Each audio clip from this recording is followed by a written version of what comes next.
ایک بار اور سب مل کے بلند آواز سے درود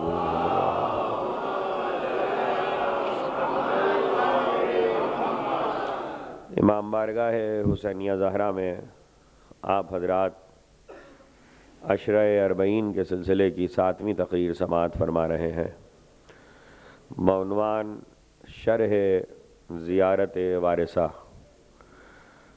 مسلسل گفتگو کر رہے ہیں ہم کہ سید الشہداء امام حسین علیہ السلام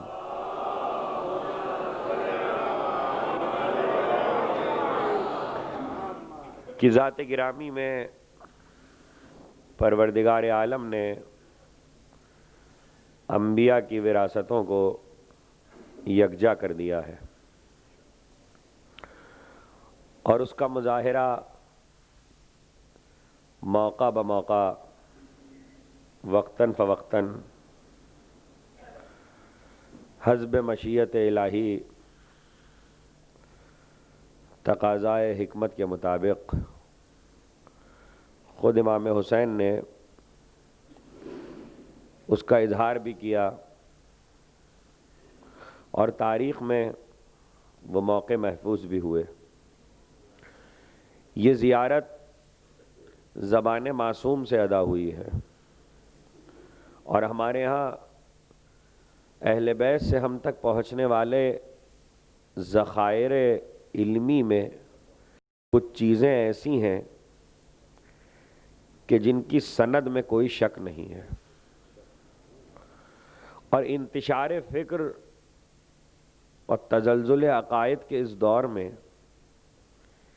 کہ جب لوگ ذرا ذرا سے سوال پر اپنے عقیدوں سے پریشان اور صاحبان علم سے ریفرنس کے طالب ہوتے ہیں، ان کی اس پریشانی کا آسان ترین حل پیش کر رہا ہوں کہ معصومین کے کلام میں، معصومین کے آثار میں کچھ چیزیں ایسی ہیں کہ اگر آپ اس سے اپنا تعلق جوڑ لیں تو آپ کو کوئی دروازہ کھٹکھٹانے کی ضرورت نہیں ہے اصلاح فکر کے لیے۔ وہ کیا ہے؟ دیکھیے، جتنی حدیثیں آئی ہیں، اگرچہ ہمارے ہاں احادیث کا بہت بڑا ذخیرہ کتب اربع اور بعد میں وسائل الشیعہ کی صورت میں موجود ہے، اس کے علاوہ بھی بہت سی روایتیں جو بیان ہوئی ہیں، یہ ٹھیک ہے کہ ان میں سے اکثر و بیشتر سند پہ پرکھی ہوئی ہیں، درایت کے پیمانے پہ پوری اتری ہوئی ہیں، لیکن پھر بھی کہیں نہ کہیں سوال پیدا ہو جاتا ہے کہ یہ کہا کہ نہیں کہا، یہ بیان کیا کہ نہیں کیا، کہیں راوی نے دھوکہ نہ کھایا ہو، راوی سچا تو نہیں ہے، راوی جھوٹا تو نہیں ہے۔ اب اس طرح کے مسائل جب پیدا ہوتے ہیں تو حدیثوں میں، قرآن کی تفسیر کا جہاں تک معاملہ ہے وہاں بھی موقوف ہے وہ حدیثوں پر۔ آثار آل محمد میں 5-6 چیزیں ایسی ہیں کہ اصلاح عقیدہ کے لیے آنکھیں بند کر کے انہیں قبول کر لیجئے، اس میں سند کی کوئی بحث ہی نہیں ہے، اور جو لوگ سند کی بحث اس میں اٹھا رہے ہیں، ان چیزوں میں اگر کوئی اٹھائے تو سمجھ لیجئے کہ اس کا تعلق آل محمد سے نہیں ہے۔ یہ بالکل آسان سی بات میں نے آپ کو بتا دی ہے، اور وہ کچھ زیارتیں ہیں، کچھ دعائیں ہیں، اور ایک حدیث ہے۔ حدیث قصہ ہے۔ دعاؤں میں چند دعائیں ایسی ہیں کہ اگر کبھی دعا پہ تفصیل سے پڑھا تو ان کی فہرست بیان کروں گا، لیکن جو لوگ مفاتیح الجنان کا مطالعہ تاریخ میں مختلف سال میں مختلف تاریخوں پہ رکھتے ہیں، ان کو معلوم ہے کہ ان میں سے کون سی دعائیں ایسی ہیں کہ جن کے بارے میں مثلاً سید الشہداء کی دعائے عرفہ، امام زین العابدین کی صحیفہ کاملہ کی دعائیں اصلاح عقائد کے لیے بہترین چیز ہے۔ اب اس میں کوئی بحث ہی نہیں ہے، اس میں راوی کا جھنجٹ نہیں ہے، اتنی آسانی ہے۔ اور تیسری چیز زیارتیں، ان زیارتوں میں ساری زیارتیں نہیں ہیں، کچھ زیارتیں ایسی ہیں جن میں سند کی گفتگو ہے، لیکن کچھ ایسی ہیں جن میں کوئی بحث نہیں ہے. ایک تو معصومین کے لیے وارد ہونے والی وہ زیارتیں جو ان کے حرم میں پڑھنے کا حکم دیا گیا ہے، وہ ساری زیارتیں.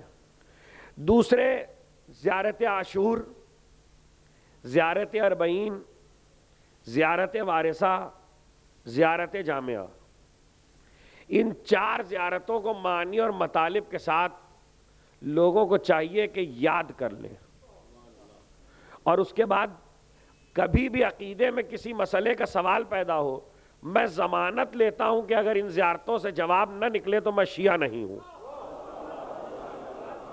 اتنی بڑی ضمانت میں منبر سے لے رہا ہوں. آپ کے ہر سوال کا عقیدے کے متعلق جواب. دیکھیے لوگوں نے گولم گھٹا کر دیا تاریخ کا اور عقیدے کا. تاریخ تاریخ ہوتی ہے، عقیدہ عقیدہ ہوتا ہے. دونوں کو جوڑنا نہیں چاہیے. عقیدے سے متعلق ہر سوال کا جواب ان زیارتوں میں موجود ہے پوری ضمانت کے ساتھ. اسی لیے میں نے موضوع رکھا ہے. میں آج کل جہاں بھی جا رہا ہوں، جیسا کہ میں نے عرض کیا تھا کہ میں نے زیارت جامعہ موضوع قرار دیا، میں زیادہ تر اس طرح کے موضوعات رکھ ہی اس لیے رہا ہوں کہ اس وقت انتشار فکر بڑھ چکا ہے اور لوگ عقائد کی پریشانی میں کا شکار ہیں اور سوالات کے جوابات نہیں مل رہے. بجائے اس کے کہ ہم جواب دیں، خود کلام معصوم موجود ہے، اور کلام معصوم بڑھ کے بازو تھام لے تو اس سے اچھی بات کیا ہے. زیارت وارثہ، السلام علیکہ یا وارث آدم صفوت اللہ، السلام علیکہ یا وارث نوح النبی اللہ، السلام علیکہ یا وارث ابراہیم خلیل اللہ. آئے آدم کے وارث تجھ پر سلام. حضرت ابراہیم کی منزل تک ہم آ چکے ہیں، ہمیں آگے بڑھنا ہے. اے نوح کے وارث تجھ پر سلام، اے موسیٰ کے وارث تجھ پر سلام. عقلی طور پر ایک بات ثابت ہے کہ وارث کو وراثت سے امت محروم کرے تو کرے، خدا محروم نہیں کرتا. اور انبیاء کے پاس جتنی وراثتیں پائی جاتی ہیں، جو کچھ انبیاء کا وصف ہے اس کا ذکر قرآن میں ہے. تو قرآن انبیاء کے جس وصف کا تذکرہ کرے اور معصوم کہے کہ حسین ان کے وارث ہیں، تو وہ وصف خود بخود حسین تک پہنچ رہا ہے. اس لیے کسی معاملے میں بحث کی ضرورت ہی نہیں ہے. ہم ابراہیم کی منزل تک آ چکے ہیں، ہمیں آگے بڑھنا ہے. السلام علیکہ یا وارث موسیٰ کلیم اللہ. اے موسیٰ کے وارث جو اللہ کا کلیم ہے، خدا سے کلام کرتا ہے، گفتگو کرتا ہے، اس موسیٰ کے وارث. حضرت موسیٰ وہ نبی ہیں جن کا تذکرہ کلام مجید میں سب سے زیادہ ہے انبیاء میں، اور انبیاء میں ان کا ذکر زیادہ کرنے کی کچھ وجوہات ہیں جو پیغمبر نے بیان کی ہیں. اس لیے کہ پیغمبر نے اپنے بات کے لیے امت کو موسیٰ کی امت سے تشبیہ دی ہے. اب اس کے اور بھی وجوہات ہیں جو اس وقت نہیں بیان کرنے. سورے بھرے پڑے ہیں، خاص طور پر سورہ بقرہ اور سورہ قصص حضرت موسیٰ کے تذکرے سے بہت تفصیل کے ساتھ ان سوروں میں موجود ہے. سورہ بقرہ تو اترا ہی جناب موسیٰ کے ایک قصے پر ہے، اور وہ واقعہ بظاہر گائے کا واقعہ ہے، لیکن وہ بظاہر گائے کا واقعہ نہیں ہے. اس واقعے میں بہت سے سبق ہیں بنی نوع انسان کے لیے، اور اس واقعے میں اصلاح فکر ہے. اور واقعہ کل اتنا ہے جو آپ نے اکثر علماء سے بھی سنا ہوگا، خطیبوں سے بھی سنا ہوگا، مجھے واقعہ نہیں دہرانا ہے، مجھے ایک منزل فکر تک آپ کو پہنچانا ہے. واقعہ کل اتنا ہے کہ حضرت موسیٰ کے پاس، قرآن کہتا ہے کہ حضرت موسیٰ کے پاس آ کر کچھ لوگوں نے یہ کہا کہ یہ ہمارا مقتول ہے جسے قتل کر دیا گیا ہے، ہم یہ چاہتے ہیں کہ یہ مقتول اپنے قاتل کا نام بتائے. تو دیکھیے قاتل کا نام موسیٰ بھی بتا سکتے ہیں، نبی ہیں، علم نبوت ہے، اپنے علم سے قاتل کا نام بتا سکتے ہیں. اور اگر اپنے علم سے نہیں بتا سکتے تو طور پہ جا کے خدا سے پوچھ کے بتا سکتے ہیں. لیکن جناب موسیٰ نہیں بتاتے، اور اللہ بھی یہ وحی نہیں کرتا کہ اے موسیٰ طور پر آؤ، ہم تمہیں قاتل کا نام بتا رہے ہیں، جا کے بتا دو. نہیں، بلکہ وہ یہ کہتے ہیں کہ مقتول بتائے کہ قاتل کا نام کیا ہے. ہمیں کس نے قتل کیا؟ صلوات بھیجیے محمد والے.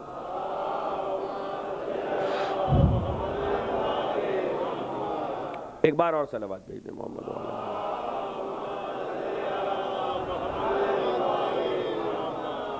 مقتول بتائے کہ کس نے قتل کیا. کیوں؟ مقتول کیوں بتائے کہ کس نے قتل کیا. دیکھیے، چاہے تو علم نبوت سے موسیٰ بتائیں، چاہے تو اللہ وحی کر کے بتائے. جب تک یہ واقعہ قرآن میں رکھا ہوا ہے، اس بات کا ثبوت ہے کہ قتل کے معاملے پر یا کوئی ایسا مسئلہ جو عدالت کا ہو، اس میں گواہیوں کی ضرورت ہوتی ہے اور اسے علم نبوت سے حل نہیں کیا جاتا. شاید احقاق حق کے موضوع پہ تقریر کرتے ہوئے میں نے ایک اشارہ کیا تھا کہ جب تک حضرت حجت نہیں آ جاتے عجل اللہ تعالی فرج،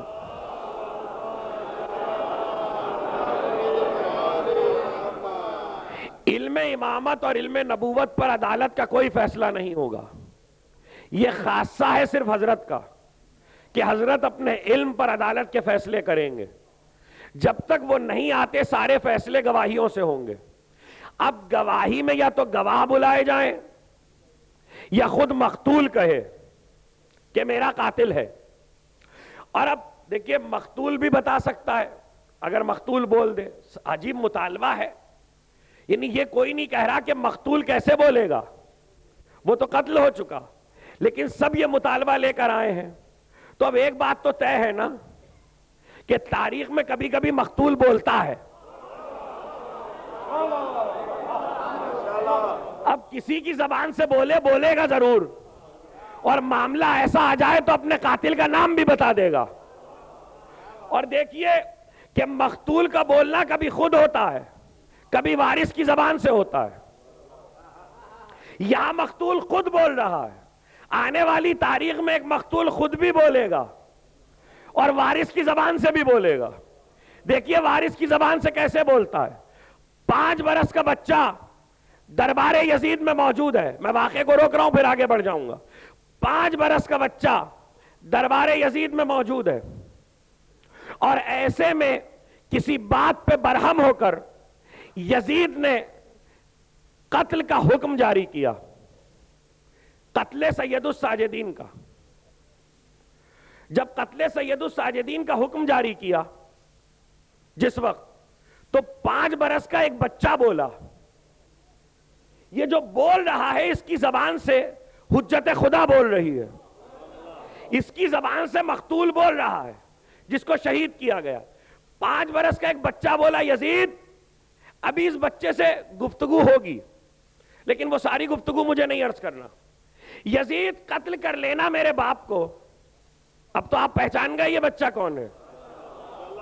یہ آپ کا 5واں امام ہے. کہ یزید قتل کر لینا میرے باپ کو، لیکن پہلے ایک بات سن لے.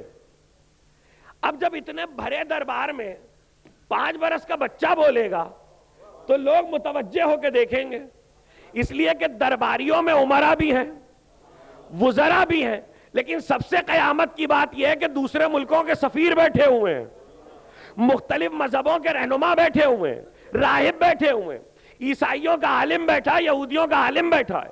لوگ متوجہ ہو کے اب یہ بھی نہیں کہہ سکتا یزید کہ یہ بچہ کیوں بول رہا ہے. سننا تو پڑے گی. بچے نے کہا پہلے میری بات سن لے. کیا تجھے معلوم ہے کہ فرعون موسیٰ کے قتل پر قادر کیوں نہ ہو سکا؟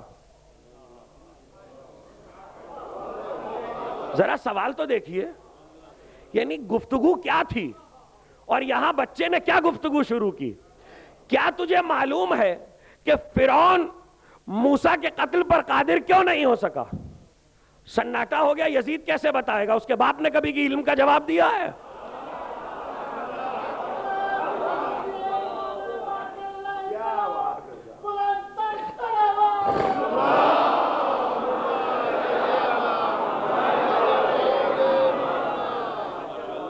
یہ وراثت ہے جو جا رہی ہے. ایک بار جب سناٹا ہوا کہ کیوں قادر نہ ہو سکا، کیا وجہ تھی؟ کا وجہ یہ تھی کہ فرعون کافر تھا، جھوٹا خدا تھا، مگر نسب کا ٹھیک تھا. اور حجت خدا کو اور وقت کے ہادی کو وہ قتل کرتا ہے جو نسب کا خراب ہو.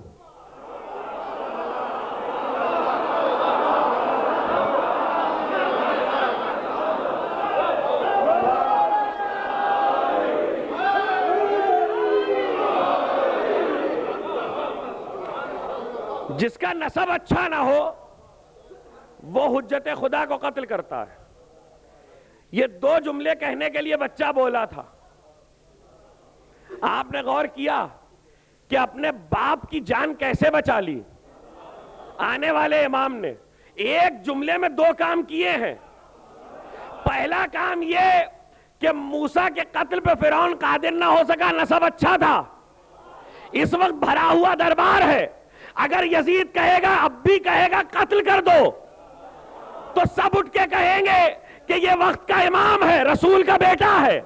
نسل پیغمبر میں یہ تو عیسائی راہب بھی جانتے ہیں. اور چونکہ نسل پیغمبر میں قتل کا حکم جاری ہوگا تو یزید کا نسب پہچانا جائے گا. لیکن مولا آپ کی بصیرت کو سلام کہ ایک طرف آپ نے اپنے باپ کو بچا لیا، دوسری طرف بتایا حسین کو تو قتل کر چکا، اپنے نسب کے بارے میں کیا خیال؟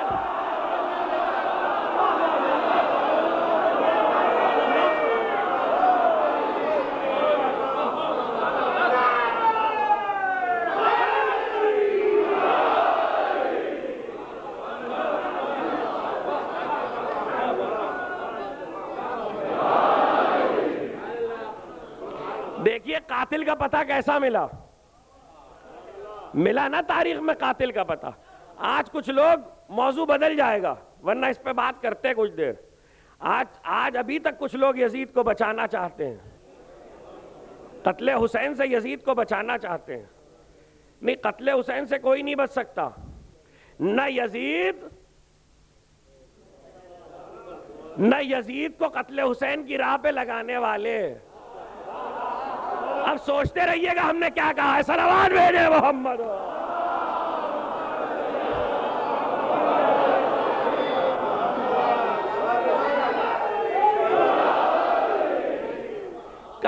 کبھی کبھی پاؤں میں بیڑیاں ہوتی ہیں، اس لیے ہر چیز بتائی نہیں جا سکتی، مگر آپ ہر چیز سمجھ لیا کیجئے.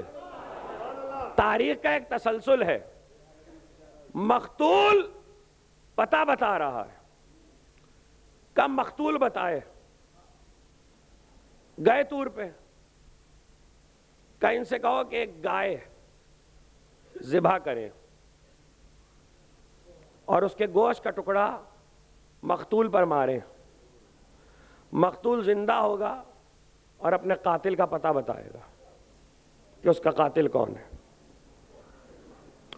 کہتے کہ موسیٰ نے آ کے کہہ دیا. اب یہودی تو یہودی ہے نا. اب یہاں جو گفتگو قرآن نے کی ہے وہ اس لیے کی ہے تاکہ لوگ یہودیت کے مزاج کو سمجھ لیں. اور یہودی مزاج، دیکھیے مزاج جو ہوتا ہے نا وہ کسی کلمے اور امت کے ساتھ نہیں ہوتا. یہ مزاج جہاں پایا جائے گا وہاں یہودیت ہوگی. کچھ کہہ رہا ہوں، جہاں یہودیت ہوگی وہاں یہ مزاج نہیں ہوگا، جہاں یہ مزاج ہوگا وہاں یہودیت ہوگی. وہ آئے، انہوں نے کہا گائے کیسی ہو، عمر کیا ہو، رنگ کیسا ہو.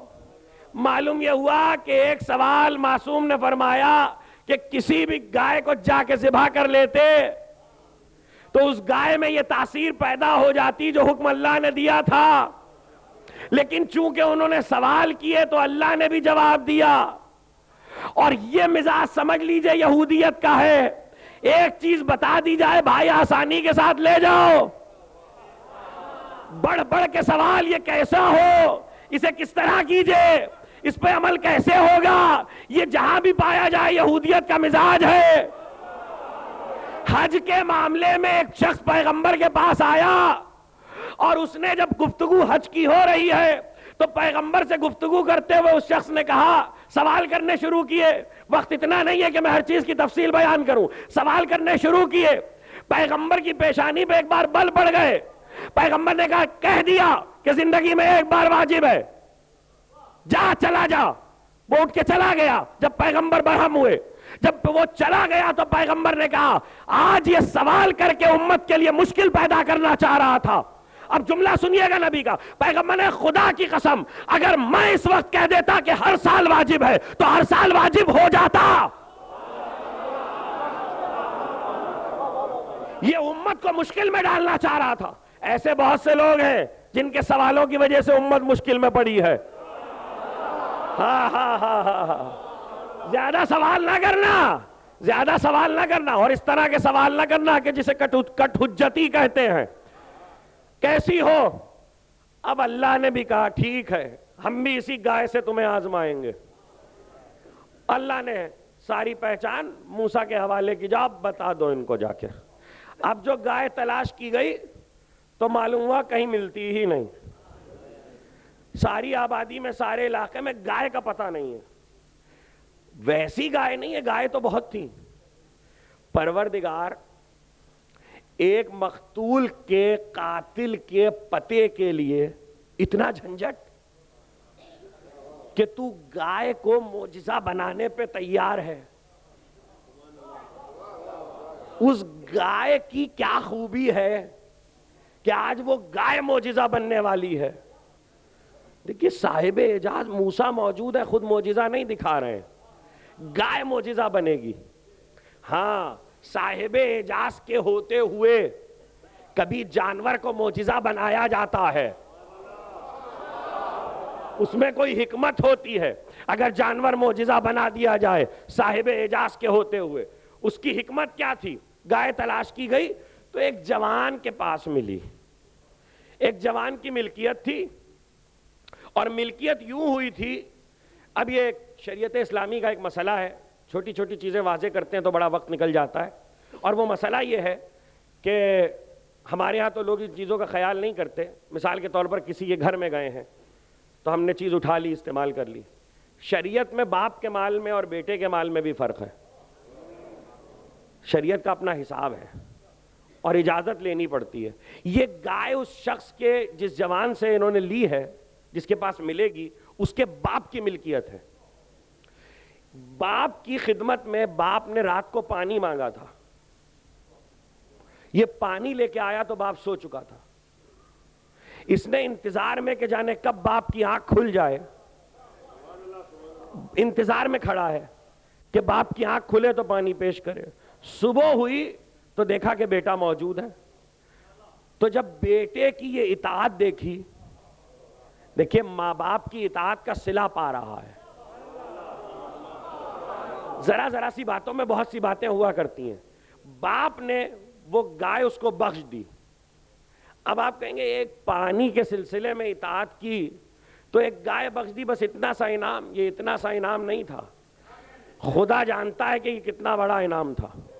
ماں نے کہا کہ بیٹا اگر اس گائے کو خریدنے کے لیے کوئی آئے تو جب تک مجھ سے مشورہ نہ کر لینا تم قیمت نہ بتانا. ایک طرف باپ کی اطاعت, ایک طرف ماں کی اطاعت. دونوں اطاعتوں نے اس نوجوان کو یہ فائدہ دیا کہ جب وہ لوگ خریدنے کے لیے آئے تو اب چونکہ پوری آبادی میں ایک ہی گائے تھی اور کوئی گائے نہ تھی, تو ماں نے کہا کہ بیٹا قیمت بڑھاؤ. قیمت بڑھنا شروع ہوئی تو یہاں تک پہنچی کہ اس نے ماں کے مشورے کی وجہ سے کہا کہ اس گائے کی کھال میں سونا بھر کر دیا جائے. اور اس پر وہ لوگ راضی تھے, اس لیے کہ انہیں تو قاتل کا نام معلوم کرنا تھا. اس وقت جو بھی قیمت دی جاتی, قرآن کہتا ہے, معصومین کی حدیثیں کہتی ہیں کہ اللہ نے کہا کہ ہم نے گائے کی کھال کو وسعت دے دی. یعنی جتنا سونا آتا اس سے کئی گنا سونا آیا. یہ اللہ صلہ دے رہا ہے اس کو کسی اس کے نیک عمل کا. ایک طرف ماں کی اطاعت, ایک طرف باپ کی اطاعت. لیکن کیا کروں, کسی نے آ کے حضرت صادق آل محمد امام جعفر صادق علیہ السلام کا مولا یہ بتائیے کہ یہ ایک نوجوان کو اتنا بڑا صلہ کیوں ملا کہ اس نے ایک گائے بیچی تو اس کی اتنی قیمت ملی کہ دولت مند ہو گیا۔ امام نے کہا ماں کی اطاعت بھی اپنی جگہ، باپ کی اطاعت بھی اپنی جگہ، دونوں اطاعتوں سے اس نے صلہ پایا، لیکن سب سے بڑا صلہ اس کے ایک نیک عمل کا ہے۔ راوی نے کہا وہ نیک عمل کیا ہے؟ کہ امت موسیٰ میں وہ شخص تھا جو سب سے زیادہ آل محمد پہ درود بھیجتا تھا۔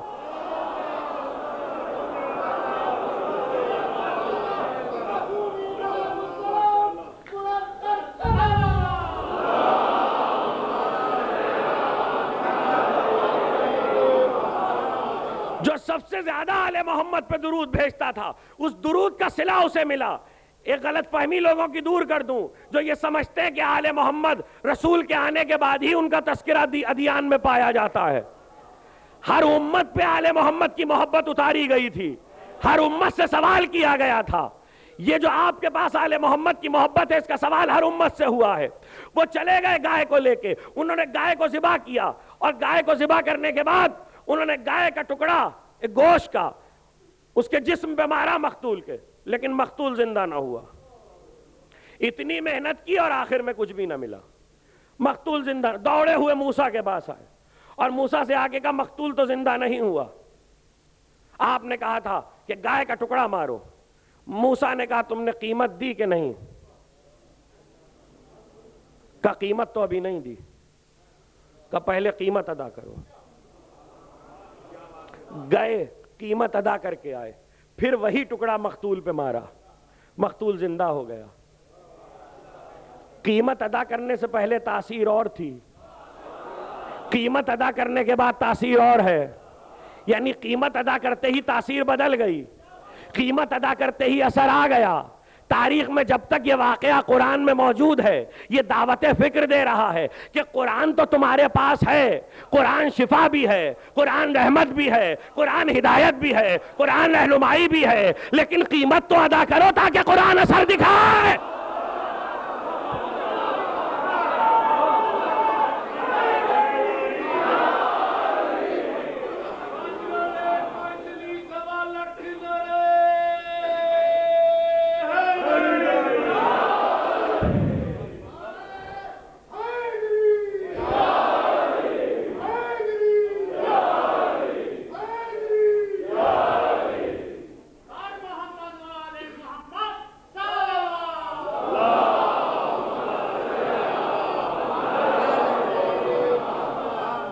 قیمت تو ادا کرو تاکہ قرآن میں تاثیر پیدا ہو۔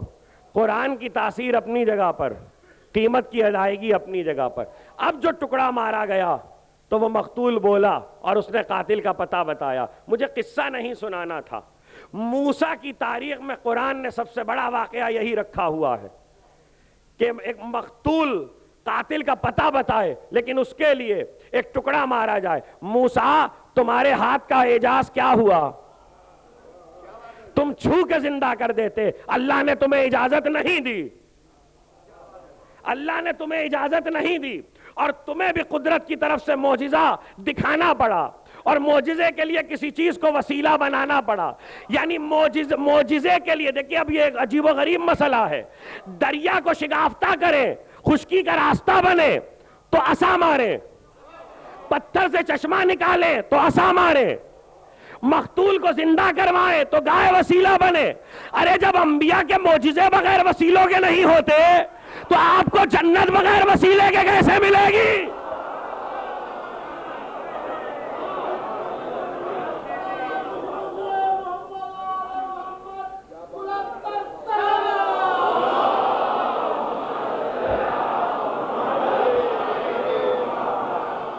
دوسری بات یہ کہ موسیٰ وہ مقتول زندہ ہوا، اس نے قاتل کا پتہ بتایا، پھر مر گیا، وہ تمہارے کسی کام تو نہیں آیا، امت کا ہی صحیح، مگر وہ مقتول کسی کام نہ آیا۔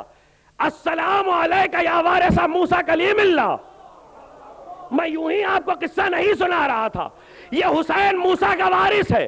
وارث وہ جو وراثت کو آگے بڑھا دے، وہاں پہ نہ رکھے۔ لو وہ دعوت کی رسول کی مظاہر نے، اور مظاہر نے کہا یا رسول اللہ کل کھانا میرے گھر پہ کھائیے گا، تو بچے نے کہا 5 برس کے کہ نہ اے بابا اکیلے رسول نہیں آئیں گے، ہمارا دوست بھی آئے گا۔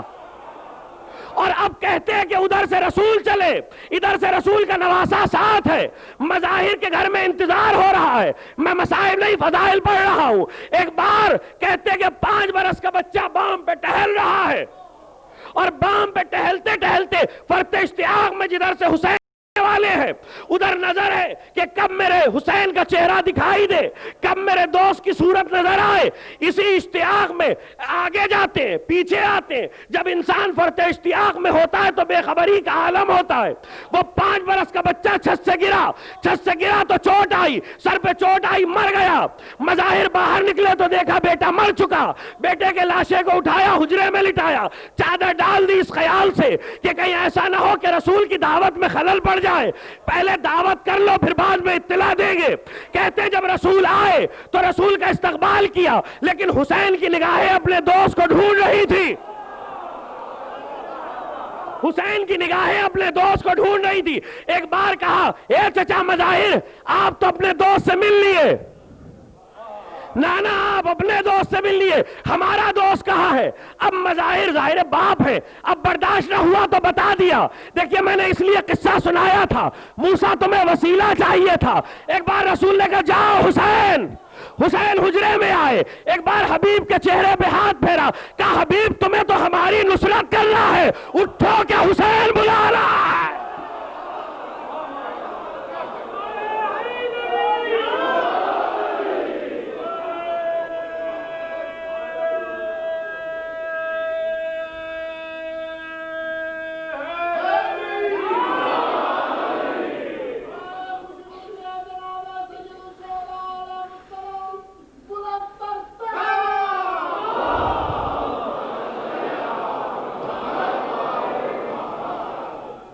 یہ آپ کی آنکھوں میں معرفت کے آنسو ہیں، لیکن حسین نے جسے زندہ کیا ہے، پتہ یہ وہ ہے جو حسین کے قدموں کی خاک آنکھوں سے لگاتا ہے۔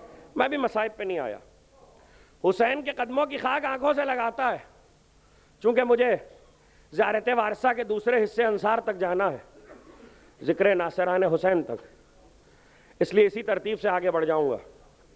بتوفیق الہی بتائی دے محمد و آل محمد۔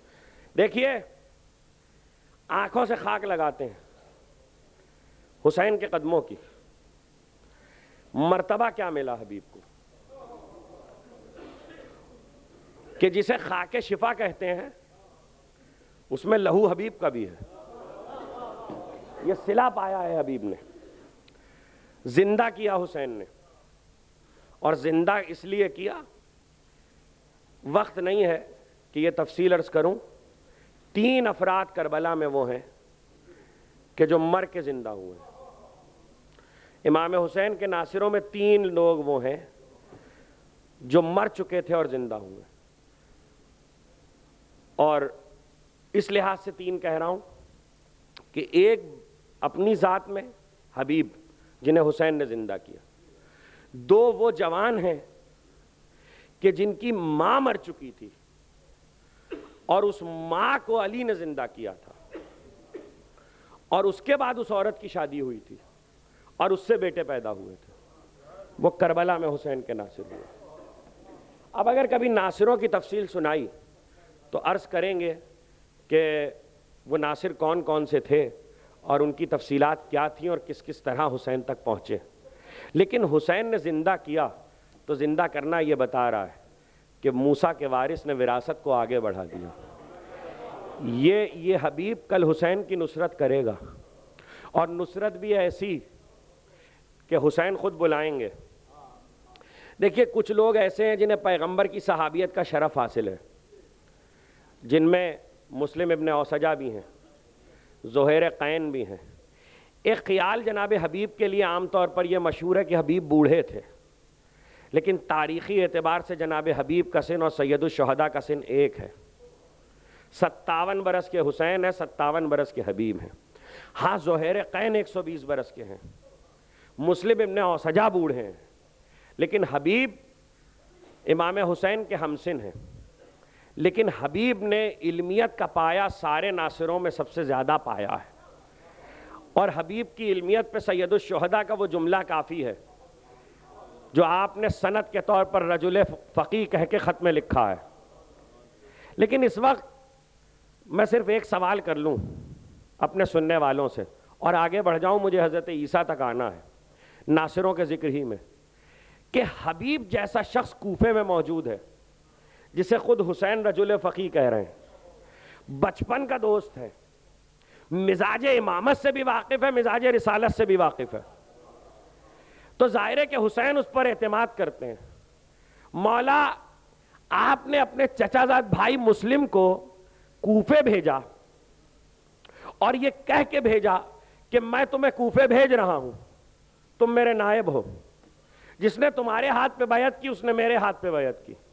اور جو خط کوفے والوں کے نام لکھا ہے جناب سید الشہداء نے مسلم کو بھیجتے ہوئے، 72,000 خطوط امام حسین کے نام آئے ہیں، 72,000 خطوط کا جواب ایک خط یہ لکھ کر دیا ہے جو امام حسین کا خط گیا ہے اور مسلم کے ساتھ گیا ہے، اور اس خط میں یہ کہا میں تمہاری طرف بھیج رہا ہوں، انی باعث الیکم اخی وابن عمی وثقتی، اپنے بھائی کو، اپنے چچازاد کو، اور ایسے کو جس پر میں اعتماد کرتا ہوں، جو میری نگاہ میں معتبر اور ثقہ ہے۔ سب سے پہلا لفظ جو امام نے استعمال کیا وہ یہ ہے انی باعث الیکم اخی، میں اپنے بھائی کو بھیج رہا ہوں۔ بس ایک مرحلے پہ میں ایک سوال کرنا چاہتا ہوں سید الشہداء کی خدمت میں کہ مولا یہ فرما دیجئے کہ حبیب جیسا جب کوفے میں موجود ہے تو ایک خط کوفے والوں کو لکھتے کہ میں حبیب کو نمائندہ بنا رہا ہوں، میرے سوال کو سمجھ لیجئے گا، میں حبیب کو نمائندہ بنا رہا ہوں، اور حبیب کی اطاعت کرنا، جو جس کی بیعت لے لے حبیب تو وہ میرے لیے بیعت ہوگی۔ لیکن اتنی جلیل القدر ہستی حبیب کے ہوتے ہوئے بھی امام حسین نے اپنے بھائی کو بھیجا اور خط میں لکھا کہ بھائی کو بھیج رہا ہوں، یعنی صحابیت میں جلیل القدر ہستی موجود ہے حبیب، لیکن حسین بھائی کو بھیج رہے ہیں۔ تاریخ میں حسین نے ہمیشہ کے لیے فیصلہ کر دیا کہ خدا کے ہادی کی نیابت بھائی کے ہوتے صحابی نہیں کر سکتا۔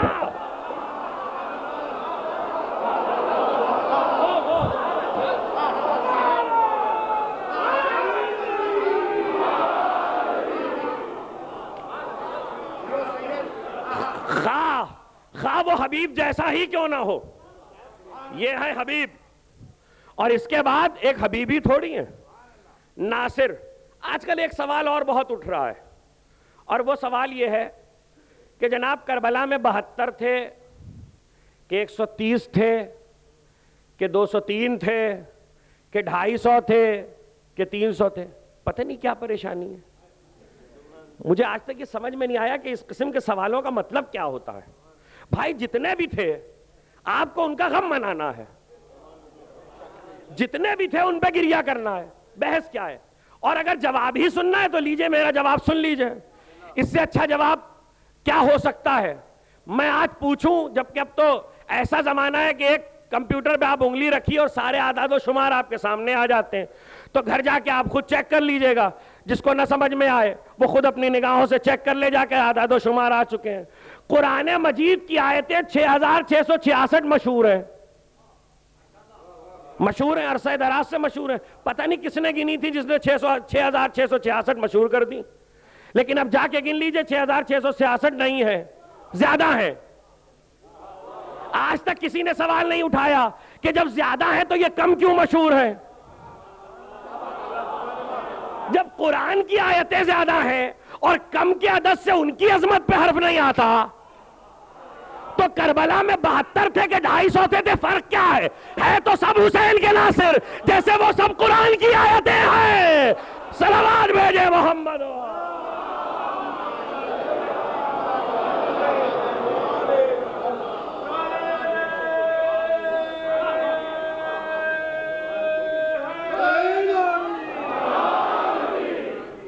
تو اب جتنے بھی رہے ہوں، تاریخ میں فہرست ملتی ہے، کربلا کا ایک ناصر بھی ایسا نہیں ہے جو گمنام ہو، یعنی ذرا دیر کے لیے بھی کوئی آیا ہے تو اس کا نام و نسب موجود ہے۔ دیکھیے یہ حسین ابن علی، چونکہ ناصروں پہ گفتگو شروع ہو رہی ہے اور کل یہیں سے مسلسل ہوگی، آج کی حد تک جتنی تمہید ہو جائے۔ دیکھیے حسین ابن علی کریم کا بیٹا ہے اور خود بھی کریم ہے، میں آپ کو ایک سامنے کی مثال دے دوں. رات کو جب چاند نکلا ہوتا ہے تو بہت سے ستارے ہوتے ہیں. جو لوگ جدید سائنس سے واقف ہیں انہیں یہ بات معلوم ہے کہ نہ آفتاب ڈوبتا ہے نہ چاند غروب ہوتا ہے, دونوں آسمان پہ رہتے ہیں. بس یہ تو ایک چکر ہے کہ کبھی سورج نظر آتا ہے اور کبھی چاند. لیکن ایک بات طے ہے کہ رات میں جب چاند ہوتا ہے تو ستارے نظر آتے ہیں, لیکن جب صبح کو آفتاب روشن ہو جاتا ہے تو ستارے غائب ہو جاتے ہیں. ڈوبتے نہیں ہیں, چونکہ آفتاب کی روشنی اتنی ہوتی ہے اس لیے ستارے اپنی روشنی سامنے نہیں لاتے, نہیں لا پاتے, نہ انہیں کوئی دیکھ پاتا ہے, اور ستارے مدھم ہو جاتے ہیں, آفتاب کی روشنی کے آگے گم ہو جاتے ہیں. ہاں چاند کبھی کبھی نظر آ جاتا ہے, چاند کبھی کبھی دن میں نظر آ جاتا ہے. تو کائنات کا اصول ہے کہ جب آفتاب روشن ہوگا تو ستارے نظر نہیں آئیں گے. لیکن حسین کربلا کا وہ آفتاب ہے, خود بھی چمکا, ستاروں کو بھی چمکایا.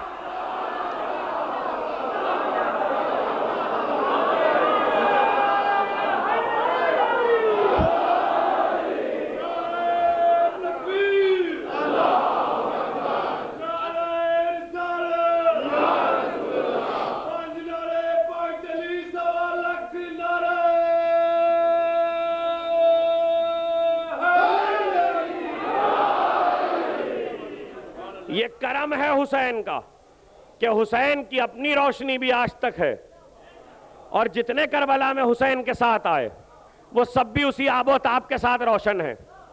اور دوسری بات جو ان ستاروں کے سلسلے میں بہت اہم ہے کہ یہ ستارے ایسے وفادار تھے کہ اندھیرا ہونے پہ گئے نہیں.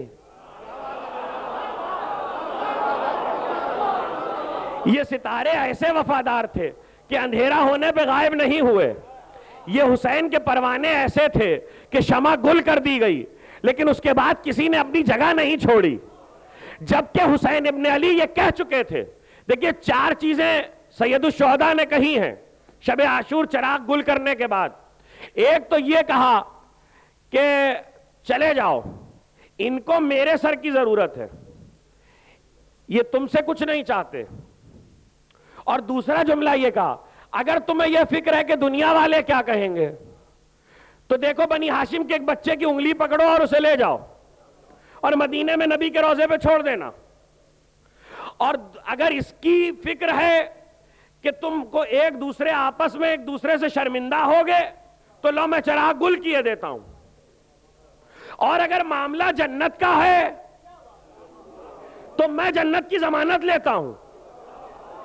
اور اگر یہ پریشانی ہے کہ رسول کو کیا منہ دکھاؤ گے تو پھر نانا کو بھی میں جواب دوں گا, اس کی بھی ضمانت لیتا ہوں. اب آپ بتائیے وہ کون سی خواہش تھی جس کے لیے رکے ہوئے تھے؟ میں رکوں گا اس منزل پہ, یہ بہت اہم منزل ہے. پچھلی کسی 1-2 تقریر پہلے آپ کو یاد ہوگا میں نے یہ عرض کیا تھا کہ اشک حسین پہ حسین کے غم میں بہنے والے آنسو پہ جنت واجب ہو جاتی ہے. لیکن آج میں یہ کہہ رہا ہوں کہ جنت کا معاملہ ہی کیا ہے. یہ جنت کے چکر میں لوگ پڑے ہوئے کیوں ہیں؟ حسین کے ناصروں نے جنت سے آگے کسی منزل کا پتہ دیکھ لیا ہے.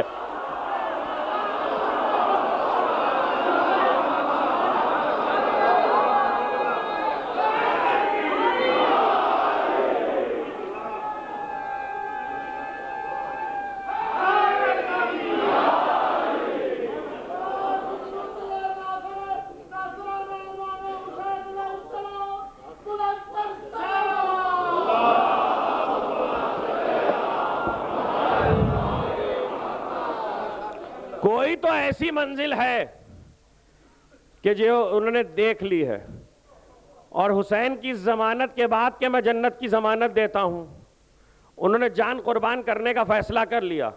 چلے جاؤ, کیوں رکے ہوئے ہو؟ سارا عالم اسلام جنت کے چکر میں تو محنتیں کر رہا ہے.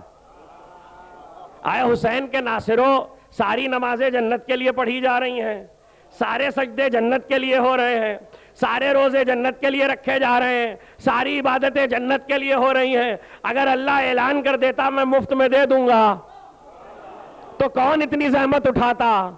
لیکن کوئی, اللہ نے اعلان نہیں کیا, وہ جانتا ہے. ساری ریاضتیں کر کے آؤ, پھر بھی ہم نے فیصلہ اپنے پاس رکھا ہوا ہے. یہ اعلان نہیں ہے کہ ہم دے ہی دیں گے. ہاں ایک بات طے ہے کہ یہ جو انصار آج جنت کی ضمانت کے بعد بھی لڑنے کو جا رہے ہیں, تو ان سے پوچھو کہ آگے کی کون سی منزل ہے. کوئی جا کے سوال تو کرے کہ وہ کون سی منزل ہے کہ جس کے لیے معصوم کی زبان پہ یہ جملہ آ گیا, یا لیتنا کننا معاکم فنفوز فوزا عظیما. معلوم یہ ہوا کہ فوز عظیم جنت نہیں ہے, فوز عظیم کوئی اور منزل ہے کہ جہاں پہ جو حاصل ہو جائے, اور وہ منزل انہوں نے دیکھ لی ہے. کیسے پتا چلے کہ وہ منزل کیا ہے؟ خدا کی قسم جنت کے آگے صرف ایک چیز ہے, اور وہ کوئی نہیں ہے, قرآن کو ذمہ دار کر کے کہہ رہا ہوں, وہ ہے خوشنودی الہی. ممکن ہے کہ جنت مل جائے, ترس کھا کے اللہ دے دے. کچھ کہہ رہا, ضروری نہیں ہے کہ جس پہ ترس کھایا جائے اس سے راضی بھی ہوا جائے. دیکھیے ایسا نہیں ہوتا کہ کسی بے حال اور بدحال فقیر کو دیکھ کے اگر آپ کو رحم آ جائے تو آپ اس سے راضی بھی ہو. رضا اور ترس دو الگ الگ چیزیں ہیں. اللہ رحم کر کے ترس کھا کے جنت دے دے, لیکن رضا نہیں ملا کرتی. یہ جنت چھوڑ کے نکلے اس کے معنی رضا لینے جا رہے ہیں, رضا لینے جا رہے ہیں. تو اب ان سے پوچھو کہ رضا کیسے ملتی ہے, کہ دیکھو رضا تلواروں کے سائے میں ملے گی. تو ہمیں بھی تو بتاتے جاؤ, تاکہ اگر ہمیں تمہارے راستے پہ چلنا پڑے تو ہم کیسے آگے بڑھیں. تو بتا دیا, دیکھو مومن کی آخری تمنا جنت نہیں ہونی چاہیے, مومن کی آخری خواہش رضا الہی ہونی چاہیے. اور رضا الہی تقرب خدا کیسے ملتا ہے؟ اسی زیارت میں, جو ہر زیارت کسی بھی معصوم کی پڑھو تو جا کے جملہ دیکھ لینا, ہر زیارت میں جملہ موجود ہے, خدا بندہ میں تیرا تقرب چاہتا ہوں, آل محمد کی ولایت اور ان کے دشمنوں سے برات کے ذریعے.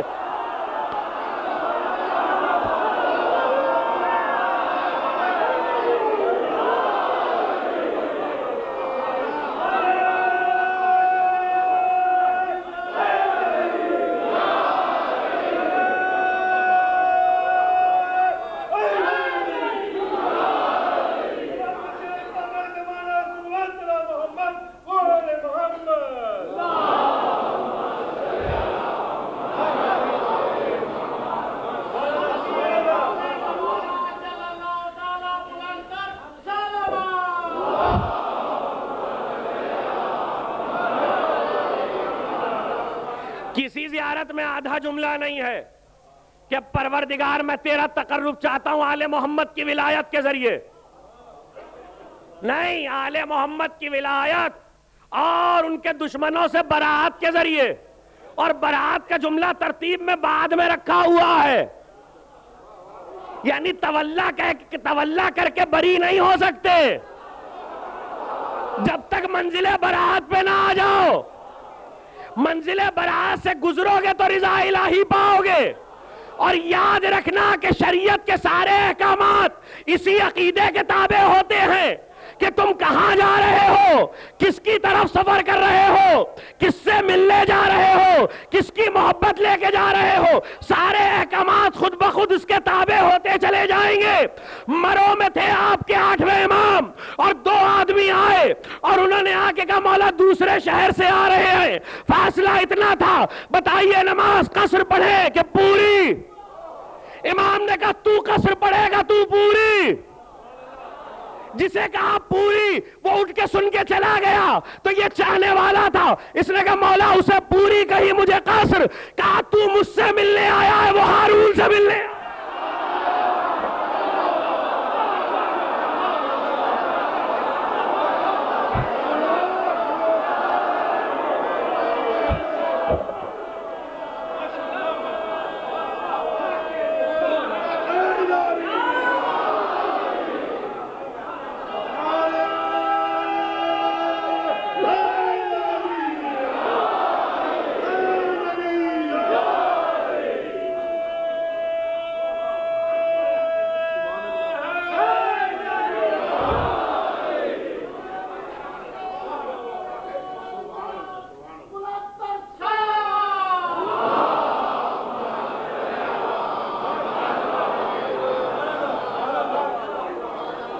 تو مجھ سے ملنے آیا ہے، وہ مامون سے ملنے آیا ہے۔ ہاں امام نے بتایا ارادہ کدھر کا کیا ہے؟ جدھر کا ارادہ ہے، جدھر کا قصد ہے، جدھر کی نیت ہے، عمل بھی ویسا ہی ہوگا، عمل بھی ویسا ہی ہوگا۔ تقریر ختم ہونے جا رہی ہے، 2 جملے سن لیجئے، کل یہیں سے مسلسل ہو جائیں گے انشاءاللہ بتوفیق الہی بتائید محمد و آل محمد۔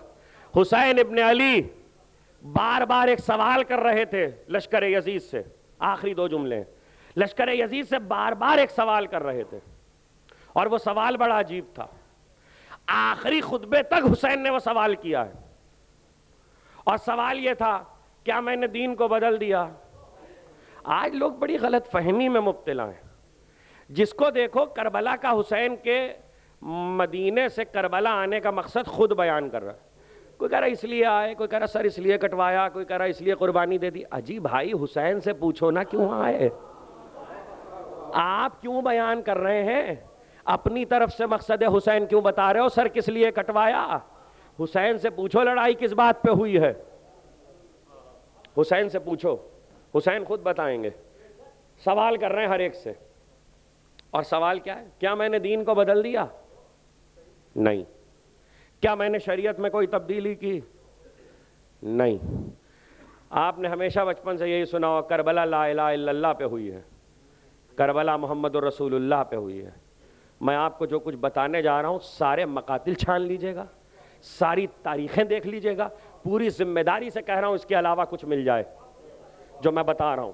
جگہ جگہ یہی حسین نے سوال کیا ہے لشکر یزید سے مخاطب ہو کر، بتاؤ میں نے شریعت میں تبدیلی کی؟ نہیں۔ بتاؤ میں نے دین میں تبدیلی کی؟ نہیں۔ بتاؤ میں نے قرآن میں ترمیم کی؟ نہیں۔ بتاؤ میں نے احکامات الہی کو معطل کیا؟ نہیں۔ بتاؤ میں نے سنت رسول کو معطل کیا، اس کی خلاف ورزی کی؟ نہیں۔ پھر مجھ سے کیوں لڑ رہے ہو؟ یہ اتمام حجت تھا جب تمہارے خیال میں تمہارا دین بھی وہی ہے جو میرا ہے، تمہارے خیال میں جب تمہارے خیال میں تمہارا دین بھی وہی ہے جو میرا ہے تو مجھ سے کیوں لڑ رہے ہو؟ تو سارے لشکر یزید نے کئی بار پکار کے کہا بغضاً لأبیک، تیرے باپ علی سے دشمنی کی وجہ سے۔ میرا جملہ یاد رکھنا، کربلا نہ لا الہ الا اللہ پہ ہوئی، نہ محمد رسول اللہ پہ ہوئی، کربلا علی ولی اللہ۔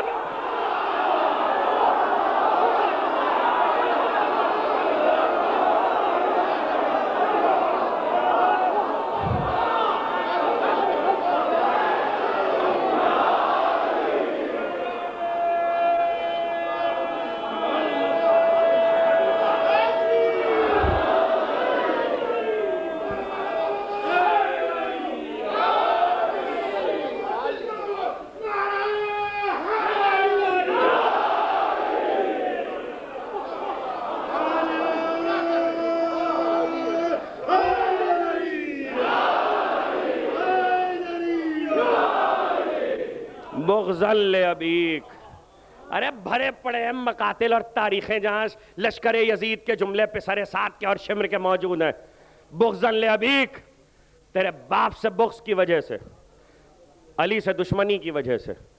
تو لے جاؤ پیغام یہ کربلا کا کہ تاریخ میں کربلا آواز دے رہی ہے، اور اگر کبھی حسین کا خطبہ منا سنا سکا بتوفیق الہی بتائید محمد و آل محمد تو شرح کے ساتھ سناؤں گا کہ سید الشہداء نے 57 ہجری میں منا میں کون سا خطبہ دیا تھا، اور اس میں اختلاف ہے کہ وہ 57 کا ہے یا 60 کا ہے، لیکن خطبہ اپنی جگہ پر ہے۔ زیادہ تر علماء 57 کے قائل ہیں، اور اس میں بھی سید الشہداء نے اپنے باپ علی کے فضائل کا ذکر کیا تھا، یہ بتانے کے لیے کہ یہ جو اجتماع میرے خلاف ہوا ہے، یہ جو مجھے آ کے گھیرا گیا ہے، یہ خیبر و خندق کی دشمنی ہے، یہ خیبر و خندق کی دشمنی ہے۔ اللہ اللہ، تو ٹھیک ہے، ہاں خیبر کی دشمنی، بدر کی دشمنی، احد کی دشمنی، خندق کی دشمنی سب اپنی جگہ، لیکن کردار علی ہی دیکھ لیا ہوتا۔ کردار علی تو یہ ہے، کردار رسول تو یہ ہے کہ جب خندق کی جنگ میں عامر ابن عبدود کی بہن آئی ہے، تو کہا میں روتی تجھ پر، لیکن تیرا قاتل کوئی شریف النفس ہے۔ یہ تو دشمن کی بہن کا جملہ تھا۔ خیبر کی جنگ میں جب حی بن اخطب کی بیٹی صفیہ کو گرفتار کر کے لایا گیا اور پیغمبر کے سامنے اس عالم میں پیش کیا گیا کہ پیغمبر نے دیکھا صفیہ کی مشکیں بندھی ہوئی ہیں، تو ایک بار پیشانی پہ بل پڑ گئے۔ کہا کس نے ہاتھ باندھے ہیں صفیہ کے؟ کیا تمہیں نہیں معلوم کہ عورتوں کی مشکیں نہیں کسا کرتے؟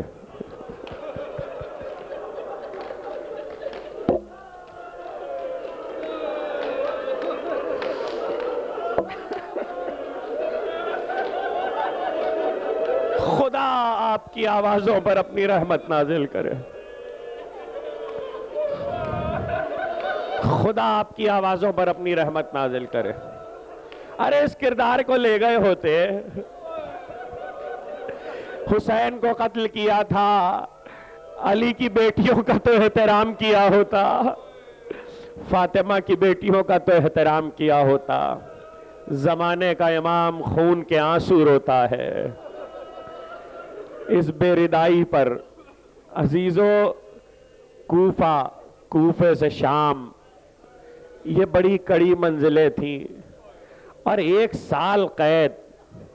یاد رکھیے گا تاریخ میں یہ بات بالکل ثابت ہے کہ قید 1 سال کی ہے۔ جو کہے 10 دن میں چھوٹ گئے جھوٹ بول رہا ہے، جو کہے مہینے بھر میں چھوٹ گئے جھوٹ بول رہا ہے۔ آل محمد کا کنبہ مختلف قید خانوں میں 1 سال قید رہا، اور 1 سال کی قید میں چہروں کے رنگ جھلس گئے تھے۔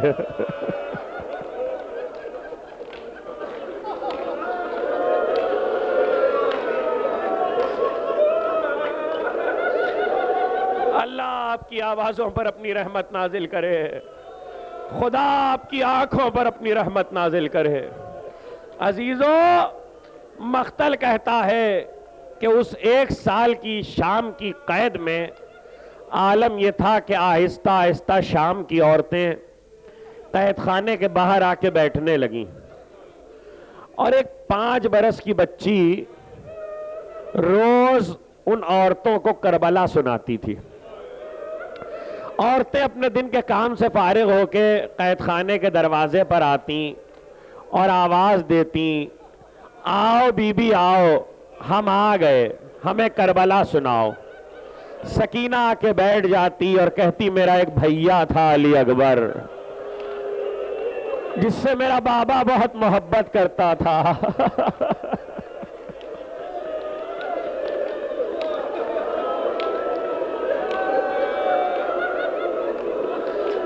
عزیزو، یہ نہ کہنا کہ میں زیادہ رلا رہا ہوں۔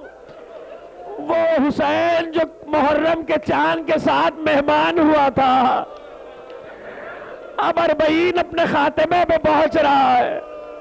اب حسین چند دنوں کے مہمان ہیں، رو لو جتنا رونا ہے۔ فاطمہ کا لال رخصت ہونے والا ہے، یہ عزا خانے جانے والے ہیں۔ ایک بار دوسرے دن آتی تو سکینہ کہتی، ہاں میرا ایک چچا تھا، مجھ سے بہت محبت کرتا تھا، میرے لیے پانی لینے گیا تھا، پھر واپس نہ آیا، میرے چچا کے بازو قلم کر دیے گئے۔ تیسرے دن آتی تو کہتی، ہاں میرا ایک 6 مہینے کا بھائی علی اصغر تھا، میرے بابا اسے ہاتھوں پہ لے گئے تھے۔ 1 سال تک اتنی کربلا سنائی کہ شام میں سب کو کربلا کی خبر ہو گئی۔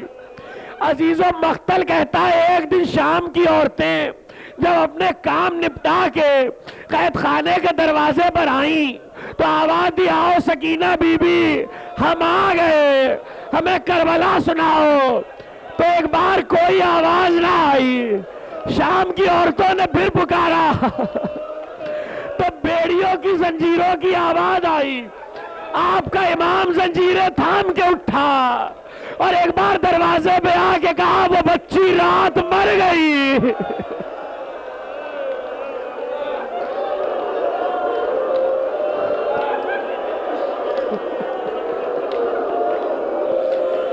بچی رات مر گئی، خدا آپ کی آنکھوں میں اپنی رحمت نازل کرے۔ دو چار جملے سن لیجئے۔ ارے جو تمہیں کربلا سناتی تھی، بس یہ سننا تھا کہ شام کی عورتوں نے جا کے علم بغاوت بلند کیا اور مردوں سے کہا آپ گھر میں کھانے نہیں پکیں گے، جاؤ کہو کہ ان قیدیوں کو آزاد کرے۔ بڑا ظلم ہو گیا، بچی اسی قید خانے میں دفنا دی گئی۔ مقتل کہتا ہے، تاریخیں کہتی ہے کہ 600 سال کے بعد شام کے ایک عالم کی بیٹی نے خواب میں دیکھا کہ سکینہ نے آ کر کہا دیکھو اپنے باپ سے کہو ہماری قبر میں پانی آ رہا ہے، ہماری قبر میں پانی۔ ایک دن ایک بیٹی نے خواب دیکھا، دوسرے دن دوسری بیٹی نے خواب دیکھا، تیسرے دن تیسری بیٹی نے خواب دیکھا۔ باپ کو خواب سنائے، انہوں نے علماء کو جمع کیا، فیصلہ ہوا پہلے قبر کھودی جائے اور اس کے بعد دیکھیں کہ کیا کرنا ہے۔ ایک بار قبر کھود دی گئی، مٹی ہٹانے کے بعد مرد ہٹ گئے، عورتیں جمع ہوئی۔ یہ سب شام کی مومنہ عورتیں تھیں، قناتیں لگا دی گئیں، پردے لگا دیے گئے۔ تاریخ کہتی ہے کہ عورتیں جو قبر میں اتری تو اس کے بعد بہت دیر گزر گئی، مگر عورتوں میں سے کوئی واپس نہ آیا۔ بہت رونے کا غل اٹھا، بڑا ماتم ہوا۔ ان عالم نے کنیز کو بلایا، کہ بتاؤ کیا ہوا، آخر اتنی دیر کیوں گزر گئی؟ کہ کیا بتائے، بہت سی عورتیں روتے روتے مر گئی۔ کہ بات کیا ہے؟ کہ بات اتنی ہے کہ جب بچی کے لاشے کو نکالا تو کرتا بدن سے چپکا ہوا تھا، سیلیوں کے نشان، تازیانوں۔